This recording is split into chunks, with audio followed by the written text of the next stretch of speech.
Hello friends, நம்ம AK Ajith Kumar அவரோட புது ரேசிங் ஹெல்மெட் ரகசியத்தை உடைச்சிருக்காரு.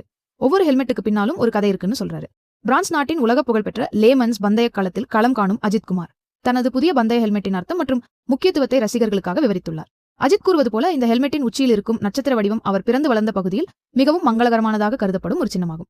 பந்தய களத்தில் இறைவனின் அருளும் பாதுகாப்பும் கிடைக்க வேண்டும் என்பதற்காக இந்த சின்னத்தை அவர் தனது ஹெல்மெட்டின் மேல் பகுதியில் வைத்துள்ளார். ஹெல்மெட்டின் பின்புறத்தில் அஜித் மே 1 தேதி பிறந்ததால் அவரது ராசியான ரிஷபராசியை குறிக்கும் காளை சின்னமும் நம்பர் 1 குறியீடும் இடம்பெற்றுள்ளன. மேலும் சினிமா உலகம்தான் தனக்கு எல்லாவற்றையும் தந்தது என்பதால் திரையுலகிற்கு நன்றி செலுத்தும் விதமாக ஹெல்மெட் முழுவதும் பிலிம் ரோல் டிசைனை அஜித் சேர்த்துள்ளார். இதோடு அவரது தாரக மந்திரமான வாழு வாழவிடு வாசகம் மற்றும் இன்யாங் சின்னமும் இதில் பொறிக்கப்பட்டு பார்ப்பவர்களை மிரள வைக்கிறது. கழுத்து பகுதியின் பாதுகாப்பிற்கான பிரத்யேக ஹான்ஸ் கருவியிலும் இதே டிசைனை அஜித் பயன்படுத்தியிருக்கார். சினிமா ரேசிங் ரெண்டையும் சமமாக மதிச்சு தன் ஹெல்மெட்ல இடம் கொடுக்க வச்ச நம்மதல அஜித்தோட இந்த அசாத்திய அர்ப்பணிப்பை பத்தி நீங்க என்ன நினைக்கிறீங்கன்னு கமெண்ட்ல சொல்லுங்க. இதே மாதிரி சுட சுட சினிமா செய்திகளுக்கு நம்ம வைரல் பதிவு சேனலை உடனே சப்ஸ்கிரைப் பண்ணிக்கோங்க. நன்றி.